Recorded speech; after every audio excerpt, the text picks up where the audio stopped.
Assalamualaikum warahmatullahi wabarakatuh. Jumpa lagi dengan saya Tama dalam Ada Apa Gerangan 2. Bagaimana kabar kalian? Semoga selalu diberikan kesehatan dan juga rezeki yang cukup. Kembali di Ada Apa Gerangan 2, di mana di sini saya akan khusus membacakan cerita-cerita mistis bersambung. Dan kita akan lanjutkan saja cerita tentang Mamat dan Gunung Salak. Nah, seperti apa kelanjutannya? Langsung saja. Teman-teman Ada Apa Gerangan, ceritanya mulai dari sini.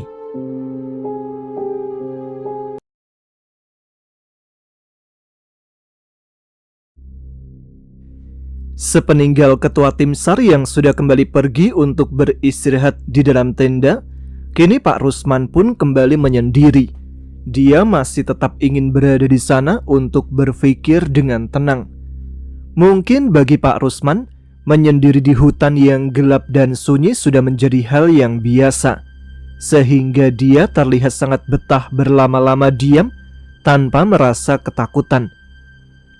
Belum lama ketua tim kembali masuk ke dalam tenda, tiba-tiba sesosok wanita berbaju putih bak pengantin muncul di hadapan Pak Rusman.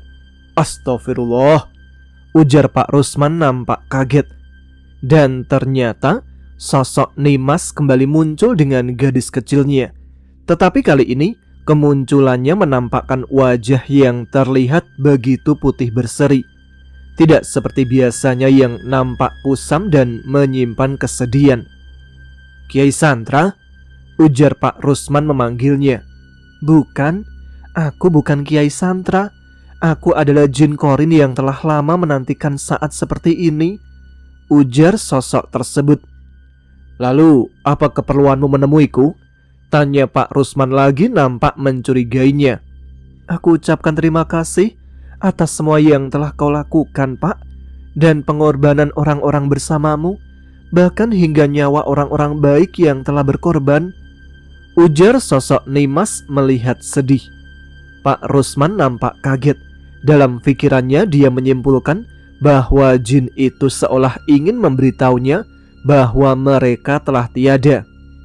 Dan kamu tidak usah merasa khawatir, tunggu saja mereka di rumah, ujar sosok Nimas seraya tersenyum. Pak Rusman kembali dibuat kaget, karena sosok perempuan muda di depannya itu terkesan plin-plan, sehingga Pak Rusman merasa sedang dipermainkannya. Maksudmu mereka siapa? Jangan membuatku bingung, tanya Pak Rusman sambil beranjak dari duduknya. Dia nampak belum yakin jika maksud jin itu adalah Mamat dan yang lainnya. Kedua anak muda itu sudah kuantar sampai kaki bukit. Mungkin tidak lama lagi mereka akan sampai di rumah. Tapi 3 orang lain, aku tidak bisa memastikannya. Mungkin saja mereka telah bersatu dengan alam, jawab sosok Nimas menjelaskan. Seolah dia ingin memberitahu Pak Rusman bahwa 2 orang dipastikan selamat, sementara 3 orang lagi belum bisa dipastikan. Maksudmu, siapa 2 orang yang sudah pulang itu? Tanya Pak Rusman lagi nampak masih panik. Pak Rusman berpikir jika 2 orang selamat, maka salah satu di antara Mamat dan kedua temannya ada 1 orang yang belum dipastikan keselamatannya. Aku yang menyelamatkan kedua sahabatnya, sedangkan anakmu berusaha menyelamatkan kedua orang tua itu. Tapi sayang, saat ledakan itu terjadi, anakmu belum sempat mencapai tempat keduanya berada. Lalu, di mana sekarang anakku? Tanya Pak Rusman semakin cemas. Dia sudah menduga bahwa Mamat tidak selamat.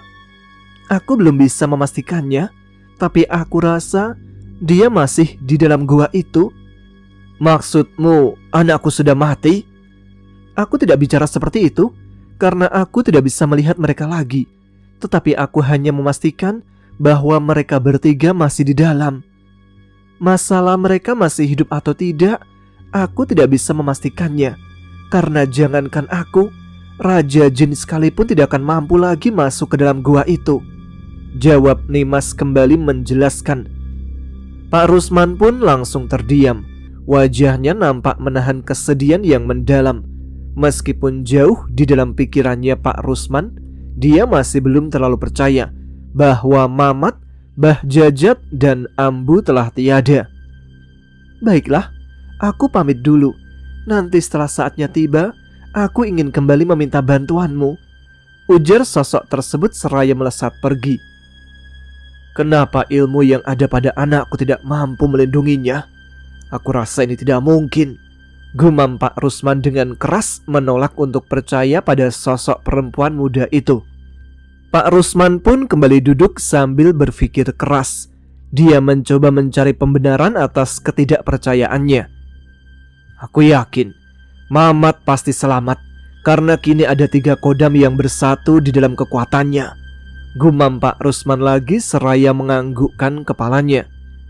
Meskipun Pak Rusman sudah sangat yakin bahwa kekuatan pada diri anaknya akan mampu menyelamatkan Mamat, tapi tiba-tiba dia kembali sedih saat dia mengingat kembali pesan almarhum kakeknya Mamat.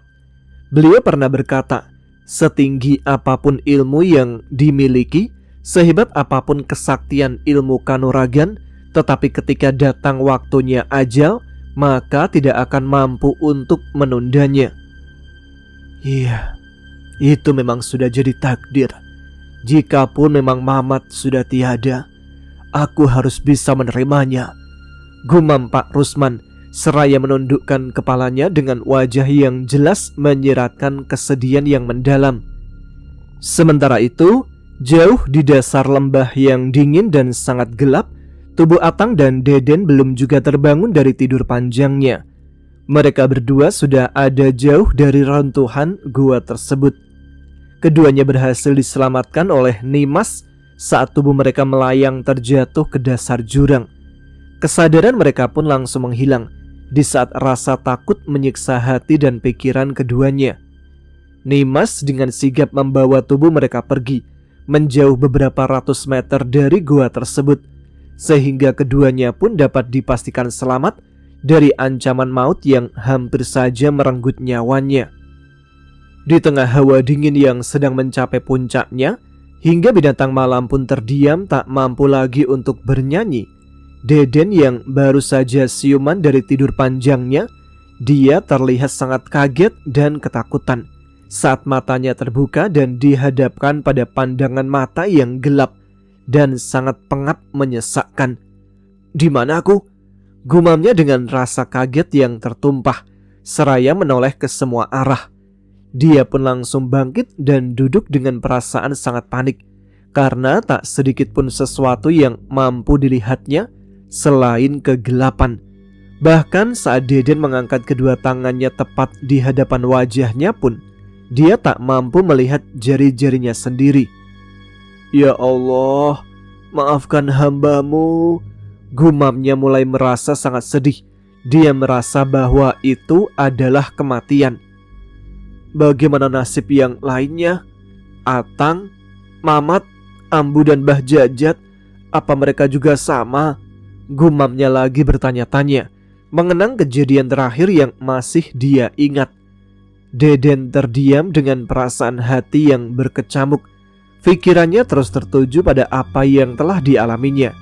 Kemudian dia mengenang semua keluarganya, sahabatnya, dan semua orang yang disayanginya. Tangis Deden pun mulai terdengar yang perlahan terus semakin menjadi-jadi, seiring suasana hatinya yang terjebak dalam kesedihan yang menyiksa. Dalam suasana penyesalan yang amat sulit dia terima, Deden berharap bahwa ini hanyalah mimpi. Lalu dengan keadaan sadar, Deden pun mencoba meraba dan mencubit pipinya. Dia merasa kaget bukan main saat dia merasa sentuhan tangannya. Namun sekaligus dia juga merasa punya harapannya kembali. Dia nampak mulai sedikit percaya bahwa dia masih ada di dunia, karena ternyata dia masih bisa merasakan semua hal dengan sangat normal. Kemudian Deden mulai meraba ke arah lain di sekelilingnya, sehingga dia pun dapat merasakan saat tangannya menyentuh tanah dan semak-semak. Deden mulai kembali bersemangat setelah merasakan sentuhan tangannya masih seperti biasa. Dalam kegelapan, dia terus meraba-raba hingga akhirnya, "Astagfirullah!" teriaknya dengan spontan saat jemarinya menyentuh sesuatu yang dianggapnya aneh. Apa itu? Gumamnya dalam keadaan takut. Setelah beberapa saat Deden terdiam dan merasa bahwa tidak ada yang terjadi setelah dia menyentuh sesuatu, Deden pun kembali memberanikan diri untuk menyentuhnya kembali. Loh, aku yakin ini Atang, pikirnya setelah dengan tidak sengaja jemarinya meraba golok bergagang kepala naga. Deden pun perlahan terus meraba-raba golok tersebut dan ternyata masih lengkap dengan sarungnya. Bahkan Deden pun merasakan golok itu masih terikat kuat di pinggang Atang. Meskipun Deden merasa yakin bahwa itu adalah tubuh sahabatnya, tapi Deden belum berani membangunkannya karena dalam pikirannya masih terselip rasa takut di tengah pandangannya yang benar-benar gelap. Lalu Deden pun lebih memilih untuk kembali membaringkan tubuhnya untuk menanti waktu pagi datang. Sementara itu, Atang yang masih terbaring di semak-semak, dia pun perlahan mulai sadar saat tubuhnya merasakan dingin yang begitu membekukan. Perlahan Atang pun mulai membuka matanya dan ternyata perasaan yang sama hinggap di hati Atang. Pikirannya seketika teringat dengan kematian. Di mana ini? Atang langsung mengucek kedua matanya dengan tangan. Dia berharap akan kembali bisa melihat sesuatu dengan jelas. Apa aku udah meninggal? Dia pun mengira bahwa dirinya sedang berada di alam lain. Ya Allah, ucapnya pelan dengan perasaan takut. Dan ternyata ucapannya dengan samar terdengar oleh Deden. Tapi Deden masih tetap diam sambil terus mendengarkannya dengan seksama, karena Deden pun belum sepenuhnya yakin bahwa suara samar itu adalah suara Atang. Lalu Atang mulai berusaha untuk bangkit dari pembaringannya. Kemudian dia duduk di atas semak. Di mana mereka? Deden, Mamat, dan yang lainnya?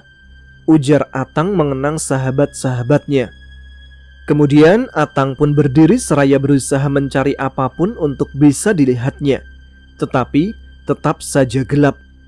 Setelah benar-benar merasa yakin bahwa itu adalah Atang, Deden pun perlahan meraba-raba ke arah belakang dengan maksud mengerjainya.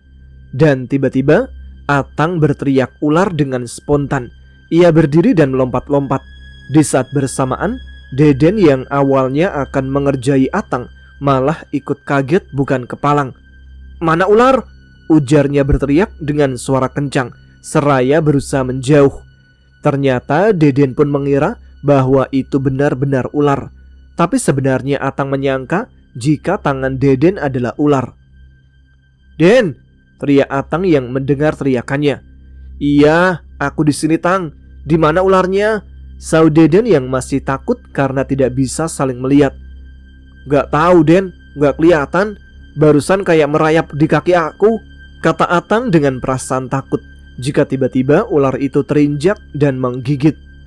Walah, ujar Deden sambil tertawa terbahak-bahak. Sialan kamu Den, ngejain aku ya, kata Atang yang terdengar kesal. Aku juga kaget Tang, tak kirain ada ular beneran. Makanya jadi orang jangan iseng Den, kata Atang yang ikut tertawa terpingkal-pingkal. Tawa lepas mereka pun sekaligus mengakhiri rasa takut dan panik mereka yang tengah terperangkap dalam suasana kegelapan. Akhirnya Atang dan Deden terus bertahan dengan posisi saling berhadapan, terbungkus kain sarung yang Deden bawa hingga akhirnya mereka pun tertidur. Perlahan kegelapan malam yang sangat gelap mulai nampak memudar. Pagi yang dingin dalam balutan kabut putih datang menggantikannya. Mereka berdua nampak bertelungkup memeluk tubuhnya sendiri, mencoba melawan rasa dingin yang kian terasa menyiksa. Tetapi akhirnya keduanya kembali terbangun karena tidak kuat menahan dingin yang merasuk hingga ke tulang. Den, bangun Den, panggil Atang dengan mulut yang pucat bergetar menggigil. Deden pun terbangun dengan tubuh berguncang karena kedinginan. Dan sepertinya dia sudah kesulitan untuk sekedar berkata-kata. Wajahnya nampak sangat pucat dan bibirnya mulai membiru. Ayo Den, kita harus segera bergerak supaya suhu tubuh jadi hangat. ajak Atang yang kondisinya masih lebih baik daripada Deden. Tapi Deden sepertinya tidak kuat untuk berdiri. Dia hanya duduk bertelungkup dengan tubuh yang bergetar hebat. "Wah, gawat," ujar Atang pelan. "Ayo Den." Kemudian Atang pun berjalan menuju selatan membawa tubuh Deden dalam gendongannya. Meski berjalan nampak sempoyongan, dengan mengerahkan semua tenaganya, Atang berharap bisa menyelamatkan sahabatnya itu. Hingga pagi yang cerah telah tiba. Langit terlihat membiru dihiasi putihnya awan yang berkejaran. Atang masih terus berjalan membawa tubuh sahabatnya, menembus hutan belantara dengan sekuat tenaga. Pakaian mereka nampak basah terkena butiran embun yang hinggap di dedaunan. Dia pun terus berjalan ke sebelah selatan, hingga akhirnya berhenti di dekat sebatang kayu yang nampak sudah hampir lapuk. Dengan perlahan dan hati-hati, Atang menurunkan gendongannya. Dan akhirnya Atang pun berhasil menyandarkan tubuh Deden pada sebatang kayu tersebut. "Den." "Aduh, kenapa sih Den?" ujarnya panik sambil memeriksa denyut nadinya dengan cepat. "Dingin banget, tapi dia masih hidup. Aku harus cepat membawanya ke tempat yang lebih hangat," gumam Atang lagi. Diambilnya sarung yang terikat di pinggang Deden. Kemudian dia sarungkan ke tubuh Deden hingga dia terbungkus.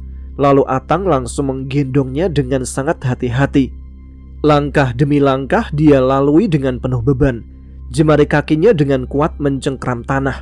Betisnya terlihat bergetar saat bertumpu menahan kelelahan yang sudah sangat menyiksa. Perlahan mereka semakin dekat dengan tempat itu. Atang semakin bersemangat untuk segera sampai di tempat tujuannya. Dia pun nampak semakin mempercepat langkahnya, hingga Atang lupa untuk tetap berhati-hati, dan akhirnya tubuhnya terjerembab ketika tumpuan kakinya tanpa sengaja menginjak lubang jalan yang tertutup semak. Atang mengerang saat merasa bokongnya kesakitan, sementara Deden tetap diam dengan tubuh yang tergolek lemah. Tiba-tiba terdengar seperti suara hewan atau manusia sedang berlari. Perlahan suara itu pun terus semakin terdengar kencang dan cepat. Ternyata 3 orang pemburu sedang berlari untuk menolong Atang dan Deden. Mereka mendengar teriakan Atang, hingga para pemburu itu pun dengan cepat berlari mencari sumber suara. "Di sini!" teriak seseorang dengan suara keras. "Ayo, angkat mereka!" ujar salah seorang dari ketiganya. Kemudian 1 orang di antara mereka memapah Atang untuk berjalan, sementara 2 orang lain terlihat membawa tubuh Deden yang sudah terlihat tak berdaya. "Cepat, sepertinya yang satu dalam keadaan kritis," kata salah seorang dari mereka, seraya dengan cepat menggotong tubuh Deden. Mereka membawa Atang dan Deden ke sebuah saung, di mana tempat tersebut biasa mereka gunakan untuk bermalam ketika berburu di hutan. "Kamu gak apa-apa?" tanya salah seorang dari mereka pada Atang. "Tidak Pak, hanya kelelahan. Cepat tolong teman saya Pak. Dia sepertinya tidak sadarkan diri dari tadi malam. Saya khawatir dia hipotermia," kata Atang memohon pada mereka untuk menyelamatkan Deden. "Iya, kami akan segera menolongnya. Kamu istirahatlah. Di sana ada air minum dan makanan," ujar salah satu dari mereka pada Atang. "Cepat, ini bahaya," kata salah seorang dari mereka. Setelah mendengar perkataan Atang, mereka pun dengan cepat membagi tugas. Nampaknya mereka sudah terbiasa, sehingga sangat paham bagaimana caranya menolong penderita hipotermia. Seorang di antara mereka pergi mengambil beberapa sarung. Kemudian yang satu menyiapkan dedaunan sebagai alas untuk Deden. Dan 1 orang lagi terus memasukkan kayu ke dalam perapian. Dalam beberapa saat saja, tubuh Deden nampak sudah terbungkus dengan beberapa lapis kain sarung, hingga jari-jari kaki dan tangannya. Atang sangat merasa bersalah telah membawanya terjatuh, sehingga dapat memperparah keadaannya. "Angkat," ujar salah seorang dari mereka sambil bersiap memindahkan tubuh Deden ke dekat perapian. Mereka bertiga terus memeriksa kondisi Deden dengan raut wajah yang sangat jelas menampakkan kekhawatiran. Kini Atang pun hanya bisa pasrah menunggu nasib sahabatnya. Akankah Deden pulang dengan selamat, Atau Atang pulang dengan membawa jenazahnya?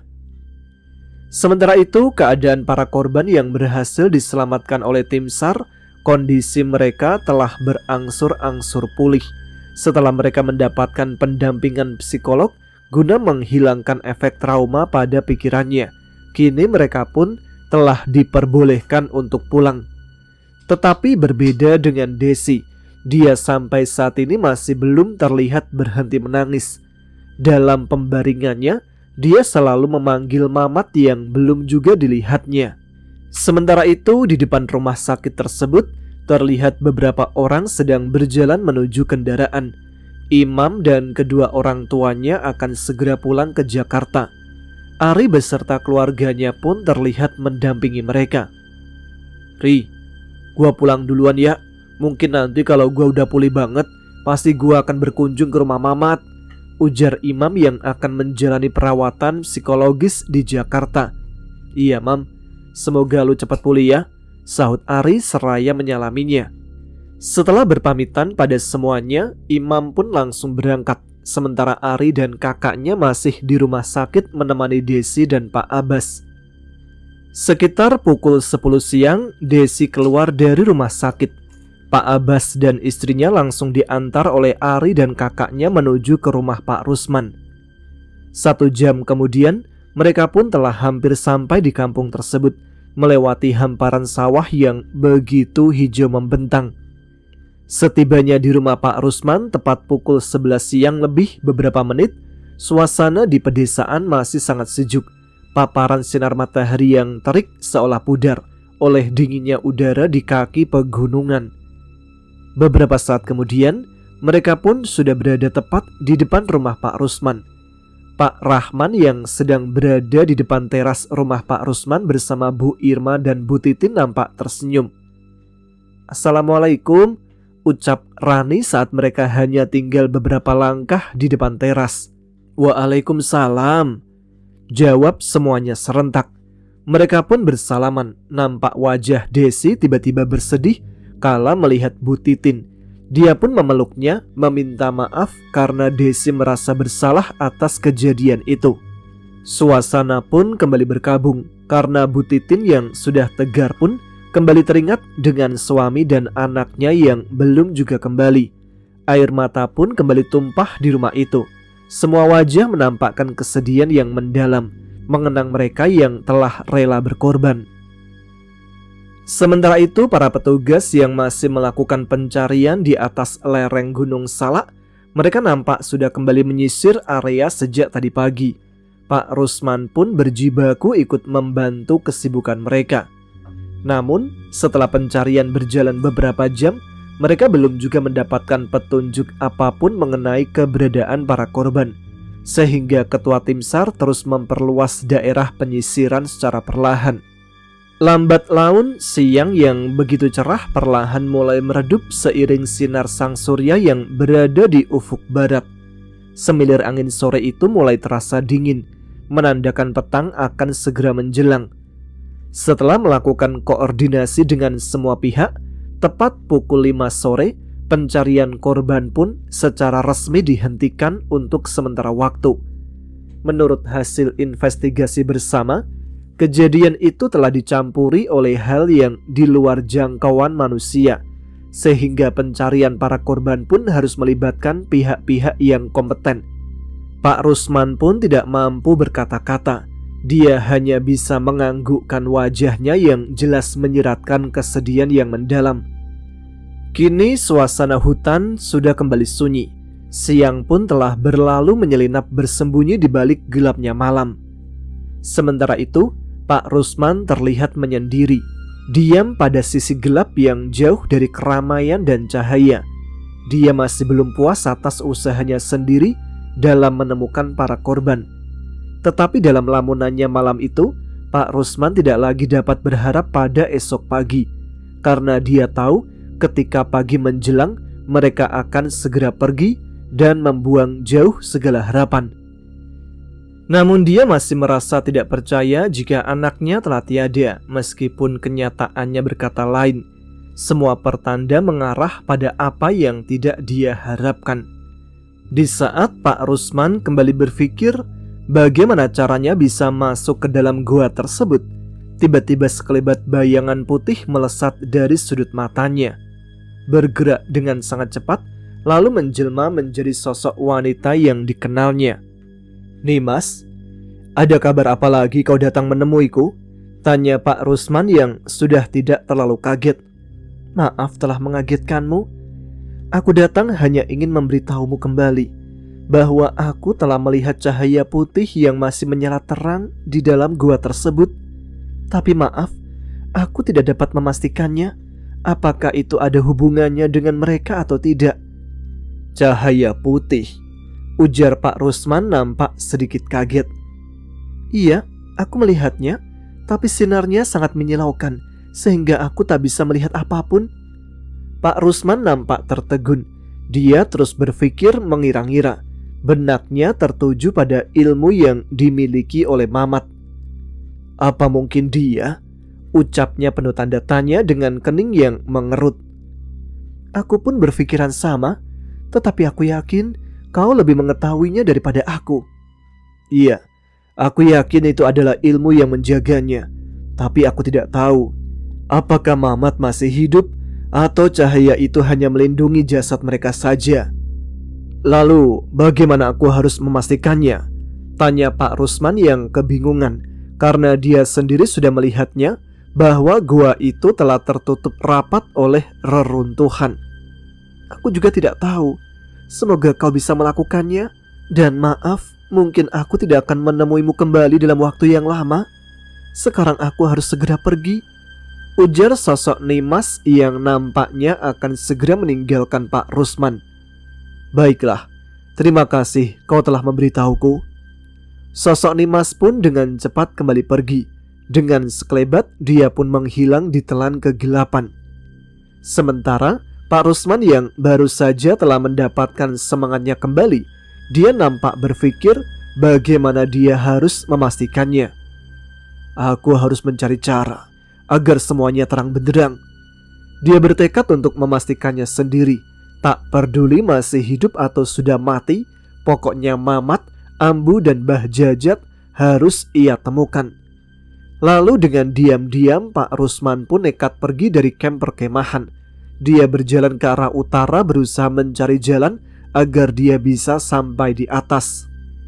Semakin tinggi Pak Rusman memanjat, semak-semak dan pepohonan pun semakin jarang ditemukan, sehingga kondisi itu pun semakin menyulitkan langkah kakinya, karena tidak ada lagi tempat memejakkan kaki dan tempat berpegangan. Kendati demikian, Pak Rusman nekat terus berusaha untuk bisa sampai di atas tebing. Di benaknya sudah tergambar bahwa dia akan segera menemukan Mamat dan kedua orang tua itu. "Bagaimanapun caranya, aku harus bisa sampai di atas. Mereka pasti sudah menunggu pertolongan," gumam Pak Rusman yang diam sejenak sambil memilih sudut yang aman untuk pijakan kakinya. Selangkah demi selangkah Pak Rusman terus merangsek naik ke atas, berpijak pada akar semak yang jaraknya semakin berjauhan. Namun setelah perjalanannya semakin tinggi, akhirnya Pak Rusman pun nampak kebingungan karena dinding tebing benar-benar sudah tidak ditumbuhi apapun lagi. Yang ada hanyalah lumut hijau yang sangat licin, sehingga dia pun tidak mungkin lagi untuk melanjutkan perjalanan. Sepertinya aku salah jalan. Sebaiknya aku bergeser ke sana," kata Pak Rusman seraya menatap ke sisi tebing yang lain. Dia berniat mengalihkan jalur pendakiannya ke sebelah barat saat pandangannya mengarah tepat pada sisi tebing yang lebih rimbun oleh semak belukar. Tetapi dia tidak dapat melakukannya tanpa kembali turun beberapa meter. Dengan tekad yang sudah membatu, dia pun berencana untuk tetap melakukannya. Beberapa saat kemudian, Pak Rusman mulai mencoba untuk kembali turun. Namun tiba-tiba pijakannya terpeleset. Dia pun terjatuh menerobos semak-semak dan akhirnya dia nyangsang di luhur gawir. Teriakan Pak Rusman pun terdengar begitu kerasa memecah keheningan malam. sehingga sontak saja hal itu membuat orang-orang di dalam tenda terbangun. Lalu tidak lama kemudian mereka berhamburan keluar tenda. "Suara apa itu?" teriak seorang personil yang sudah lebih dulu berlari keluar. "Kedengarannya seperti suara seseorang yang jatuh," jawab yang lainnya sambil menoleh ke berbagai arah. Ketua tim SAR kembali masuk ke dalam tenda dengan cepat. Sesaat kemudian dia sudah kembali keluar dengan senter kepala di tangannya. "Aku sudah menduga sebelumnya," ujar ketua tim SAR yang menyorotkan senter ke arah posisi terakhir Pak Rusman yang ternyata sudah tidak ada. "Ayo kawan-kawan, segera pakai perlengkapan kalian. Kita akan mencarinya," teriak ketua tim SAR yang sudah mengetahui bahwa itu suara Pak Rusman. Mereka pun dengan cepat bergegas masuk ke dalam tenda. Para petugas itu langsung berganti pakaian memakai helm dan sepatunya. Tidak lama kemudian mereka sudah nampak siap berjajar di depan tenda dengan senter di kepala masing-masing. "Kalian tidak perlu menerka lagi. Itu pasti suara Pak Rusman.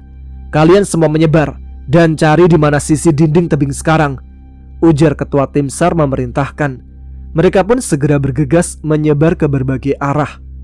Suasana malam itu pun kembali menjadi ramai. Sementara itu Pak Rusman yang masih nyangsang di semak-semak ngagurawil di atas tebing. Dia tetap berdiam diri dengan tujuan agar tidak diketahui oleh mereka. Tetapi setelah terlalu lama dia bertahan, nampaknya dia harus pasrah juga. Karena Pak Rusman sudah tidak bisa bergerak lagi. Kedua kakinya kram karena terlipat cukup lama dalam hawa yang sangat dingin. Dia berteriak minta tolong sambil meringis karena merasa sakit di kedua pahanya. Tidak lama kemudian, suara teriakannya pun ramai dari berbagai sudut karena mereka mendengar teriakan Pak Rusman yang sangat kencang dan jelas. Suara derap langkah kaki mereka pun terdengar di mana-mana. Para petugas itu berlarian mencari sumber suara tersebut, sehingga cahaya senter pun nampak berkedip-kedip bagaikan lampu disko yang nampak jelas menyorot ke dinding tebing. "Saya di atas sini, Pak!" teriak Pak Rusman. Di sini!" teriak salah satu dari mereka yang melihatnya tergantung di atas tebing, nyangsang di semak-semak. "Sebelah selatan!" teriaknya lagi dengan wajah yang panik. Ambil tali cepat, di atas!" teriaknya lagi semakin panik karena tubuh Pak Rusman sudah hampir jatuh. Para petugas lain pun berlarian menghampirinya. Beberapa orang nampak masuk ke dalam tenda lagi mengambil peralatan memanjat, sementara yang lain langsung berlari menuju lokasi. "Kenapa dia tetap nekat?" gumam ketua tim SAR yang sudah berdiri tepat di bawah Pak Rusman. Akhirnya semua sorot lampu senter pun tertuju ke arahnya. Pak Rusman hanya bisa berpegangan dengan kuat, sementara kedua kakinya nampak kaku tak bisa digerakkan lagi karena bujurna ngaburahol. "Bertahanlah Pak, kami akan segera naik," teriak ketua tim SAR yang khawatir melihat posisi Pak Rusman yang sangat rawan terjatuh. Beberapa menit kemudian, anggota yang membawa peralatan pun sudah hampir tiba di lokasi. "Segera lakukan penyelamatan," teriak ketua tim SAR memerintahkan anggotanya. Beberapa saat kemudian, 4 orang yang langsung mengenakan harness dan tidak lama berselang, 1 orang dari mereka pun sudah mulai membuat jalur. Upaya penurunan tubuh Pak Rusman berjalan dengan dramatis karena posisinya yang terhimpit semak-semak yang rapat sehingga menyulitkan petugas untuk meraih tubuhnya. Dengan terpaksa para petugas harus menggunakan kekerasan. Mereka membabat habis batang pepohonan serta semak-semak yang menghalangi. Setelah hampir 15 menit, akhirnya upaya penyelamatan pun sudah selesai dilakukan. Tubuh Pak Rusman sudah berhasil dievakuasi. Mereka membawanya dengan tandu menuju ke perkemahan. Kemudian, setelah diberikan pertolongan pertama, Pak Rusman pun langsung dibawa masuk ke dalam tenda. Dan beberapa petugas pun terlihat berjaga mencegah agar Pak Rusman tidak kembali meneruskan niatnya. Sementara itu, suasana yang lebih sepi dan sunyi kini tengah dialami oleh Mamat Dia yang terkurung jauh di dalam perut gunung kini tengah berusaha untuk bisa keluar. Ketika ledakan itu terjadi, Mamat dengan cepat melompat memeluk tubuh Mbah Jajat dan Ambu. Dan seketika, cahaya putih pun langsung mengurung mereka bertiga. Tapi sayang, karena ledakan itu begitu kuat, ditambah suhu magma yang begitu panas, sehingga getarannya pun mampu membuat retakan pada kedua kalung itu. Sehingga Mamat pun hanya bisa bertahan sampai kalung itu benar-benar rusak. Perlahan-lahan, cahaya putih itu pun terus semakin meredup, seiring retakan di kedua kalung itu yang terus semakin meluas. Sehingga kini, Mamat pun sudah kehilangan setengah dari kekuatannya. Tetapi beruntungnya, di saat kedua kalung itu benar-benar hancur, suasana di dalam gua pun sudah benar-benar aman, sehingga Mamat selamat dari panasnya magma dan timpaan reruntuhan. Namun kini, rintangan baru sudah siap menantinya. Dia harus berusaha keras keluar dari dalam gua, sebelum seluruh gua benar-benar tertutup dan mereka kehabisan oksigen. Kini nasib Mamat berada sepenuhnya di tangannya sendiri, menjadi pemenang pertarungan melawan waktu atau harus rela terkurung untuk selama-lamanya. Sementara itu, jauh di atas gunung dalam pelukan hutan yang sepi, Pak Rusman dan rombongan tim SAR, mereka sudah berangkat sejak pagi untuk menuruni gunung karena operasi pencarian secara resmi sudah dihentikan. Sebelum mereka berangkat, Pak Rusman dicecar habis-habisan oleh ketua tim SAR dan beberapa aparat karena tindakan nekatnya semalam sudah membuat dirinya hampir celaka. Tepat pada pukul 8:30, rombongan pun sudah sampai di pos 4, persimpangan antara Puncak Manik dan Kawah Ratu. Mereka beristirahat sejenak untuk memulihkan tenaga dan mengisi perut. Maafkan saya Pak Rusman, mungkin tadi saya khilaf, tapi percayalah, semua itu hanya ungkapan kekhawatiran saya saja Pak. Saya khawatir akan terjadi sesuatu pada Bapak, ujar ketua tim SAR yang duduk bersebelahan dengan Pak Rusman. Iya Pak, tidak apa-apa. Tapi jujur saja, saya tetap masih yakin kalau Mamat masih hidup, sahut Pak Rusman yang nampak masih sangat yakin dengan pikirannya. Itu sah-sah saja Pak, karena setiap orang punya keyakinan sendiri. Tapi saya harap itu tidak membuat Bapak kembali ke sini untuk mencarinya, ujar ketua tim SAR yang merasa bahwa Pak Rusman akan kembali nekat. Saya sudah terbiasa dengan gunung ini Pak. Jika saja kondisi saya sudah pulih, tebing setinggi itu bukanlah halangan yang berarti, kata Pak Rusman, seolah dia ingin menyampaikan bahwa dia akan tetap berusaha setelah kondisi tubuhnya pulih kembali. Dengan kesaktiannya, tentunya tidak akan sulit untuk Pak Rusman jika harus melewati tebing tersebut. Ketua tim SAR pun terlihat diam. Dia sudah tidak mau meladeni Pak Rusman lagi, karena menurutnya itu akan percuma saja. Ketua tim SAR pun berpikir bahwa Pak Rusman sudah punya penerawangannya sendiri, dan dia pun mengukurnya dengan kemampuan ilmunya sendiri, sehingga sulit jika hal itu dibenturkan dengan sesuatu yang kasat mata dan logika. Baiklah Pak, saya tinggal dulu ya. Itu Pak, silakan makan dulu. Mereka baru saja selesai memasak, kata ketua tim SAR seraya pergi meninggalkan Pak Rusman sendirian. Setelah pulang nanti, Pak Rusman pun sudah memiliki niat untuk kembali mencari Mamat, tetapi dia akan memulihkan tenaga dahulu. Tepat pukul 11 siang, rombongan sudah sampai di pos pendakian. Setelah beristirahat selama kurang lebih 1 jam di pos pendakian, Pak Rusman pun diantar pulang. Sepeninggal keluarga Ari dan Desi yang sudah kembali pulang ke Jakarta, suasana di rumah Pak Rusman pun terlihat sepi. Hanya ada Bik Titin yang masih sibuk di dapur, dan Desi nampak duduk merenung di depan rumah. Desi yang masih merasa kehilangan Mamat, dia nampak masih tak terlalu banyak bicara. Wajahnya pucat dengan tatapan yang kosong, memandang ke arah hamparan persawahan. Siang itu cuaca terlihat begitu cerah.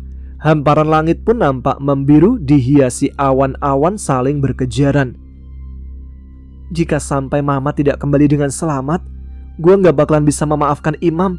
Ini semua gara-gara Arya Pranata, pamannya, gumam Desi yang tiba-tiba menyalahkan Imam. Desi menganggukkan kepalanya. Tatapan matanya seketika berubah menjadi sangat tajam.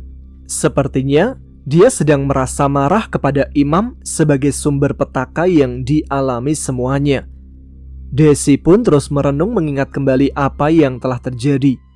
Semilir angin yang berhembus dari perbukitan begitu lembut menerpa wajahnya, menyapu helaian rambut Desi yang nampak terurai menghiasi wajah cantiknya. Dari kejauhan terlihat samar sebuah kendaraan putih melaju dengan pelan, perlahan-lahan menapaki jalanan tanah berbatu yang licin. Semakin lama perlahan mulai mendekat dan akhirnya berhenti tepat di samping sawah depan rumah. Desi yang menyadarinya seketika langsung bangkit dari tempat duduk. Pandangannya fokus menatap ke arah pintu mobil tersebut. Dan tidak lama kemudian Pak Rusman pun muncul keluar bersama seorang petugas. "Pak!" teriak Desi sambil meloncat dari teras bambu menyambut kedatangan Pak Rusman. Seolah dia tak merasa takut akan terjatuh, jalanan sawah yang licin pun dia terabas tanpa alas kaki. Dia berharap Pak Rusman pulang membawa Mamat dan yang lainnya. Bik Titin yang sedang memasak di dapur pun langsung keluar karena mendengar teriakan Desi. Dia pun langsung keluar mengejarnya karena khawatir akan terjatuh. "Mana Mamat, Pak?"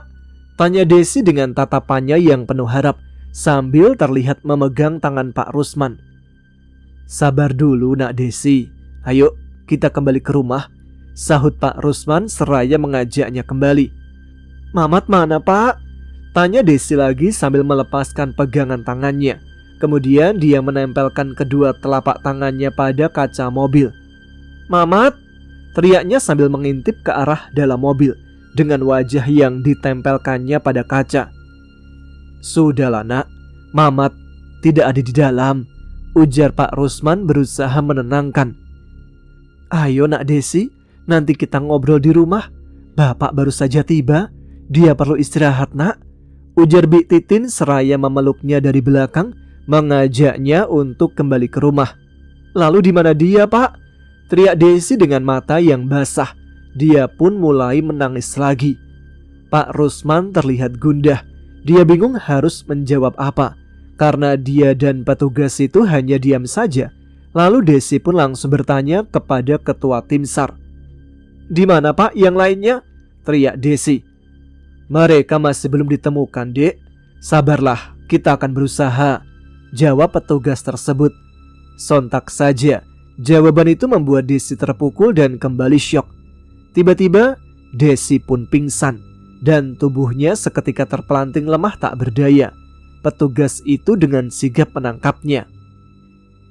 Sementara itu, jauh di atas perbukitan di lereng sebelah barat Gunung Salak yang menjulang tinggi, Mamat masih terkurung dalam gelapnya pelukan bumi di bawah reruntuhan batu karang yang rapat berhimpitan.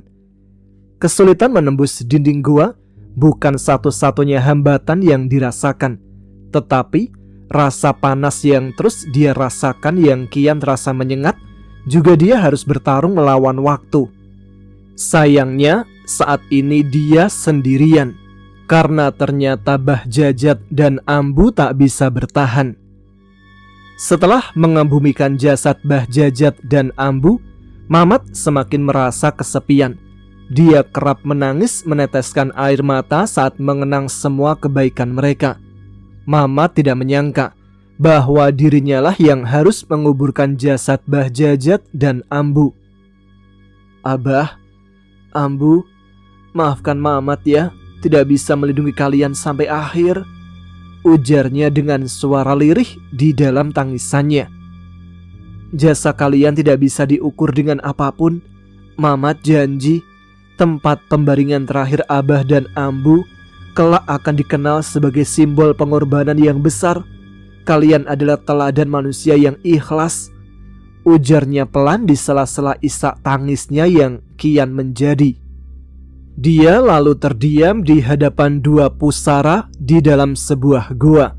Kepalanya tertunduk layu dengan kedua mata yang terpejam, mengenang sosok sepasang suami istri yang hidup hingga tua dalam kesetiaan dan meninggal secara bersamaan karena rasa ikhlas mereka.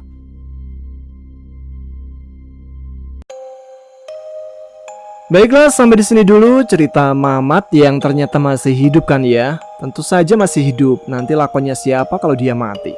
Masa Agus yang jadi lakonnya, kan gak seru. Kita lanjutkan lagi di episode selanjutnya aja ya, karena cerita Mamat ini kayaknya udah mau selesai. Kita lanjutkan besok sore lagi insya Allah. Bagi yang mau 2 kali up, ya saya usahakan lah asal sawerannya diperbanyak. Ya sudah, terima kasih untuk teman-teman Adapa Gerangan yang sudah menyimak. Terima kasih atas support kalian semua. Kita nantikan episode selanjutnya. Sekarang saya Tama harus pamit. Jumpa lagi di episode selanjutnya. Tetap semangat, jaga kesehatan. Wassalamualaikum warahmatullahi wabarakatuh.